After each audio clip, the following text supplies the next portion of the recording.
The member for Capricornia has the call. Thank you, Mr Speaker. My question is to the Minister for Infrastructure and Transport. Will the minister update the House on the importance of the government's $50 billion infrastructure investment program to regional Australia and how this investment is creating jobs and employment in my electorate of Capricornia? I call the Minister for Infrastructure and Transport. Thank you, Mr Speaker, and I thank the member for Capricornia for her question and note what a tireless worker she is for her community, what a great friend she's been for Queenslanders in her role. And as I'm taking my first question, it's appropriate that I thank another great Queenslander and great friend of mine, the member for Wide Bay, who's set the benchmark for the management of this portfolio over several years, and I wish him well in the future. As a new minister, I seem to have a lot of new friends, mainly on this side of the House, and so many over there as well.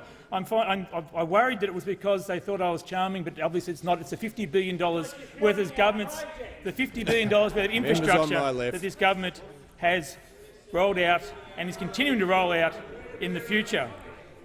This government, the coalition government, is absolutely committed to ensuring that Central Queensland prospers into the future, and the member for Capricornia is someone who is relentlessly optimistic and positive about the future of her community, unlike those opposite.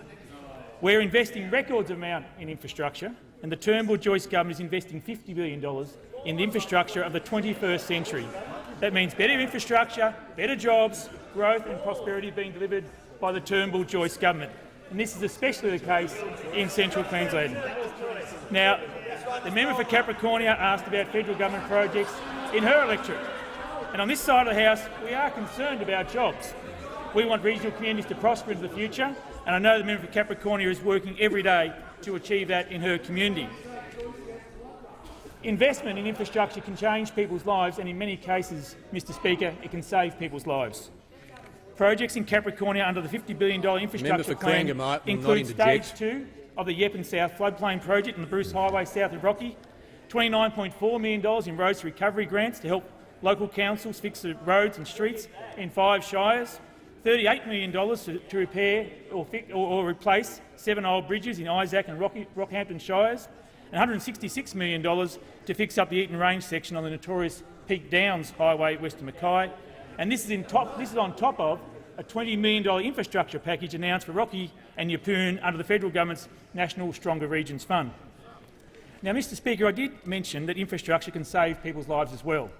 Investing in better roads through highway duplications, through black spot intersection upgrades, road safety treatments, these are the sorts of things that can save people's lives. I know many members opposite share my concern and share my passion for making sure the national government, the federal government, works with our state colleagues to reduce our national road toll. Mr Speaker, our national road toll of 1,200 deaths per year and the trauma of thousands of serious and minor injuries is an enormous public health concern. And in my role as the Minister for Transport and Infrastructure, I'll be making sure that we deliver better outcomes for our communities.